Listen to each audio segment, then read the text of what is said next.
Construction engineering management is just a part of it's just a specialization in the civil engineering field. To start with the basics, so what we deal is a blend of technical and managerial subjects.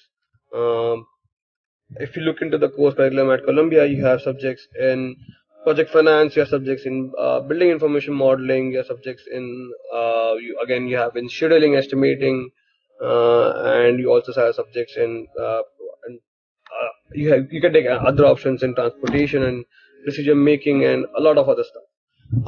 Why construction engineering management? To be honest, is because I didn't wanna. I wanted to move a bit away from the technical side towards the managerial side. So this doesn't entirely take me away from the technical side.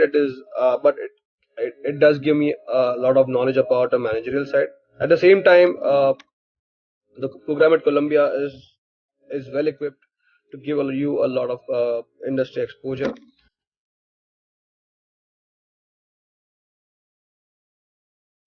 So talking about a daily schedule, I was taking, as I mentioned before, a lot of times I was taking 5 courses. Every course had a lecture.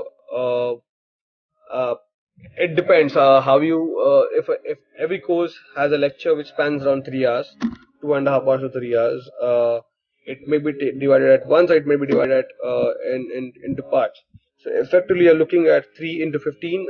You're looking at 2.5 into 15. So you're looking at probably 37.5 hours. So basically, 40 hours a week. 40 hours a week. 30 to 40 hours a week in lectures. Uh, the lectures generally happen in the evening.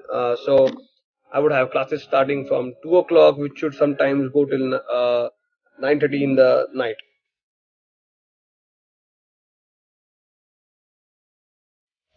So for civil engineering, you need to graduate with 30 credits in minimum, and you can do it in 1 year or 1.5 year. Those 30 credits. There are no mandatory. I don't recommend having any mandatory courses. I have heard that in the industrial engineering and operation research programs, you have mandatory electives, mandatory courses, and core and elective courses. So you have a bifurcation between core and elective courses. For the civil engineering school, the way it works is we have a host of courses available.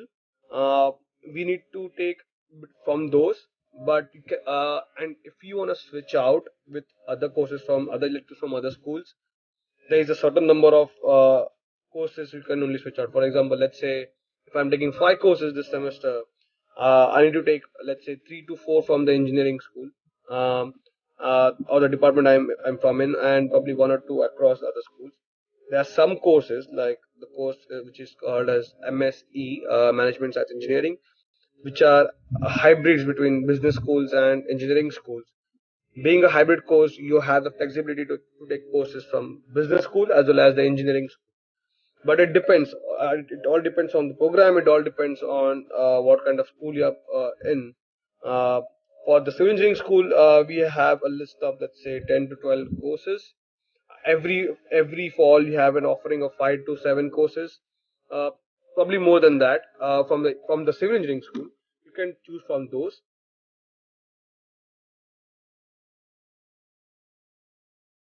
Every course in my program required almost every course in my program required to have a project, but again it depends on the faculty or what kind of course evaluation he's going to follow. Some had presentations and projects. A lot of I almost ended up doing, out of the 10 courses I took, I ended up doing projects for at least 6 of them, 6 to 8 of them. Um, and the intensity of the projects differs from the requirement of the professor.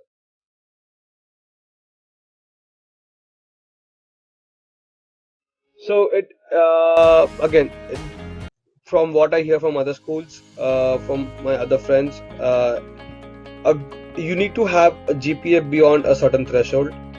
Sometimes 3.5, sometimes 3.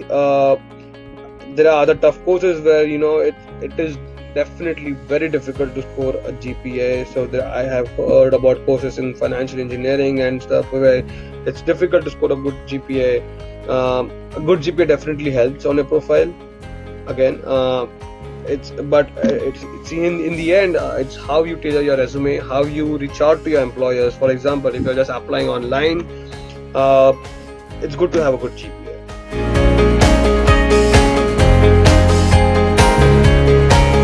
So a lot of my friends from my class did a course on Coursera. It's taken by one of my professors, Dr. Ibrahim Ode. You can do that. It's all up to you. It's totally fine if you do not do that as well.